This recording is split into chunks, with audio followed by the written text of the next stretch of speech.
mo face wọn dẹ̀ bẹ̀rẹ̀ sí ní tẹ̀mí ní ọmú tẹ̀mí ní ara tẹ̀mí ní gbogbo ẹ̀ mọ́ ní àdáàdì kí ni gbogbo eléyìí wọn náà kàn fi jẹ́ kára wọn kó romance pé àwọn fẹ́ fi move wọn pé àwọn ti ní fọ́ọ̀mù tipa wọn ti ní báyọ̀sùn ti pẹ́ wọ́n ṣàṣe báyìí wọ́n ṣe pẹ̀lú agídí so bá ṣe bẹ̀rẹ̀ sí continue ẹ̀ pé kí n má sọ fún ẹ̀dá anybody ó pé tí má ti lọ sọ àwọn máa pa mí.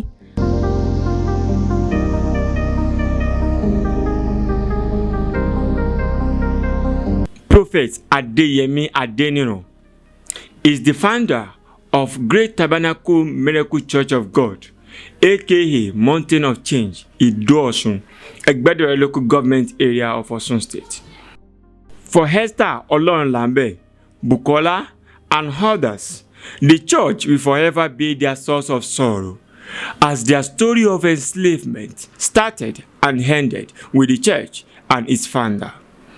They were victims of sexual molestation, rape, and abortion, all done by Prophet Adeyemi Adeniran. According to information gathered, Prophet Adeyemi Adeniran started his ministry in the year 2014 in Ido-Osun, Osun State. The church is located at Ogeaga area of the town. Esther Olorunlambe said she and her mother got to the church when they wanted to seek spiritual consultation on the proposed journey of Esther abroad. February last year, mo lọ sí church Prophet Adeyemi Adeniran èmi àti mọ́ mi.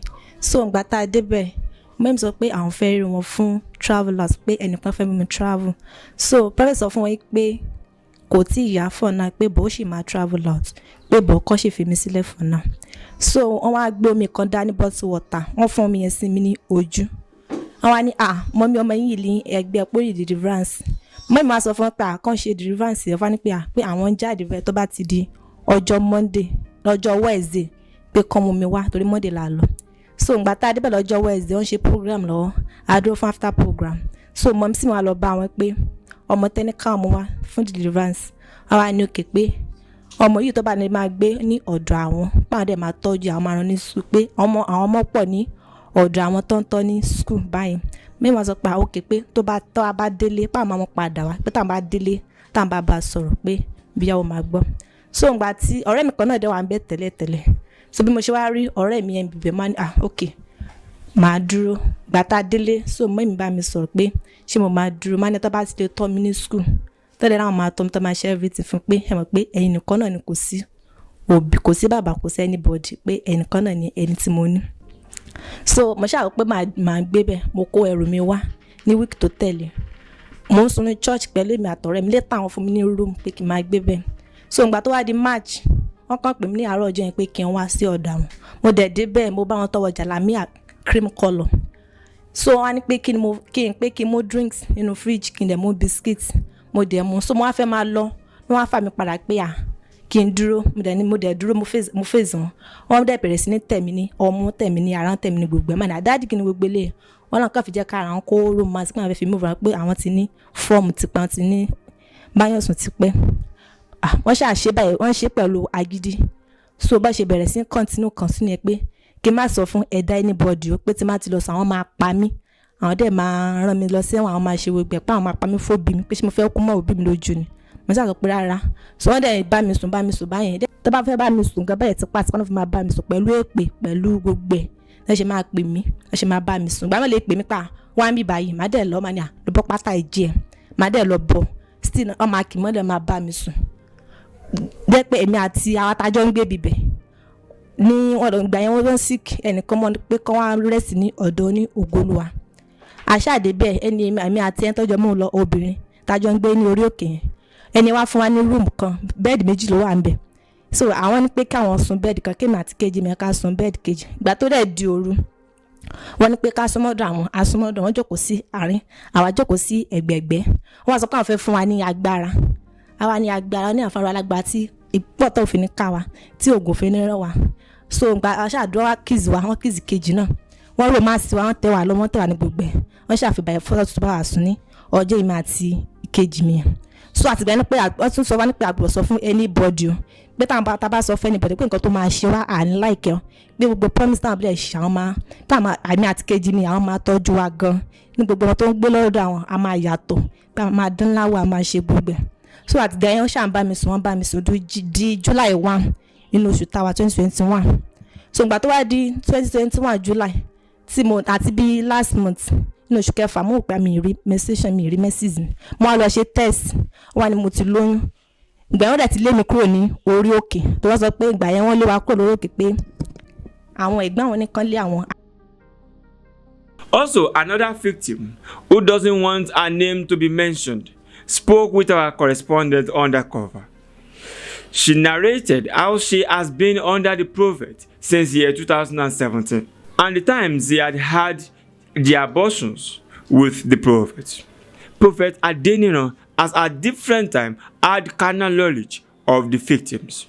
It should be noted that Prophet Adeniran is an officer of the Nigerian Immigration Service. In 2019, Prophet Adeniran built this hospital. He claimed that the hospital belonged to this victim. This, according to our investigation, is what the prophet was using to tie down his priests and having carnal knowledge of them. The victim narrated further.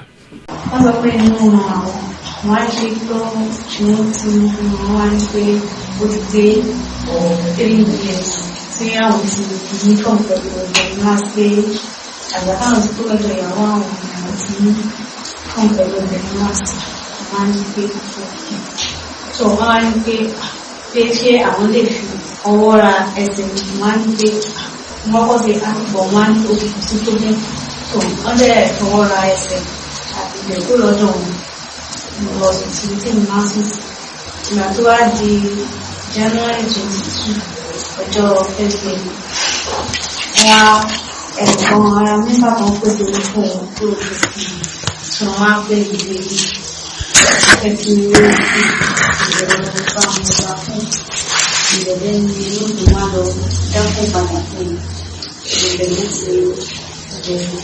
Wọ́n fẹ́ parí inú wọn tí ọ̀tún gbàgbé sọ wọ́n fẹ́ parí sí ìjà tí mo wọlé tó wá ní ṣe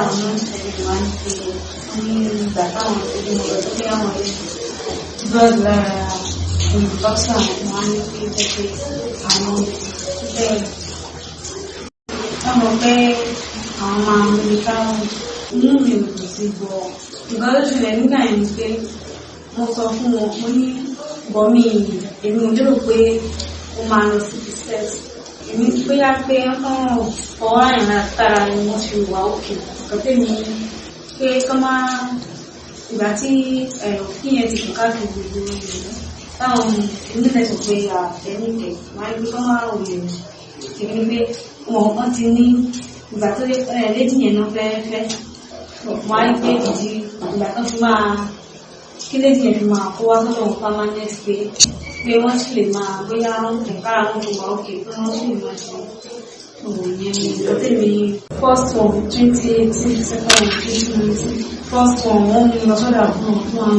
òbí second one bọ̀ ìlóògùn yẹn wọ́n ní òun bá mi ṣe ó fún òbí lọ́wọ́ wọn àti ó di pé ọ̀gá mi ti fẹ́ kún ẹ̀ṣọ́ wá lọ sí lọ́dọ̀ àwọn pẹ́ẹ́ntì ìbẹ̀rù tí wọ́n wá lọ ṣe bọ̀ mo parọ́ fún wọn ní mo ní pé wọ́n rán mi iṣẹ́ mi àwọn bọ́ìsì wá rí ìgbìmọ̀ lójú torí ìgbà tí mo fẹ́ máa lọ lé wọ́n ní pé kí n má lò ìlọ tó ṣe ìbá lọ lé ọ̀tá mi lè pèsè lòlẹ́ ìgbà tí mo fẹ́ máa lọ lé wọ́n wá ní pé tí n bá lọ lé kọ́ lọ́wọ́ dúdú ìlú ìjọ tó ṣe mú wọ́n ní pé kọ́ lọ́wọ́ ìlú ìjọ tó bá fún máa pa ọ́ ní fáwọn ọ̀rẹ́ ìkan jẹ́ kí n máa lọ. As our Q was investigating this matter, a report was made by a concerned citizen at the Osun State office of National Human Rights Commission located at Oroki Estate in Osogbo, the state capital. The clergyman was invited by the director of the Human Rights Commission in Osogbo, Mr. Abayomi Ogundele Esquire. However, as the pastor was invited, a lot of unfortunate things happened. Mr. Abayomi Ogundele, the director of NHRC in Osun State, having got the report of rape, sexual molestation, abortion, child labor, left the investigation undone and instead became the chief negotiator for the prophet. According to these text messages exchanged between the prophet and Ogundele, Ogundele was seen recommending to the prophet to pay some amount of money to his victims as compensation. We were at the Human Rights Commission on Monday, September 13, 2021, wherein we met with Esther and some other victims. According to Mr. Ogundele, he said we should come back on Wednesday, that the prophet will come on Wednesday to defend the allegation against him. However, while our crew was waiting for invitation from Mr. Ogundele, we gathered that Prophet Adeniran visited the Human Rights Commission office on Tuesday, September 14, 2021. Those privy to the meeting told us that it was not an investigation, it was purely a negotiation between the prophet and the Human Rights Commission director. Some had been messages sent by prophet on that day, 14th of September 2021, around 20:03 in the night, reads, "Prophet, let that of Esther be increased to 50,000, and that of Buki still be 80,000, while awaiting Nike's own till Thursday, 16 September 2021, for final decision." It was also gathered that Ogundele was mounting pressure on some of the victims to drop the case. One wonders if this is the purpose of NHRC. In part 2 of this report, we shall be releasing what the prophet told us, what our crew gathered at the church when we visited, and what the mother of the victim also said. We also spoke with a former staff of the hospital who revealed to us how Prophet Adeyemi Adeniran preferred the use of salt for treatment instead of medication.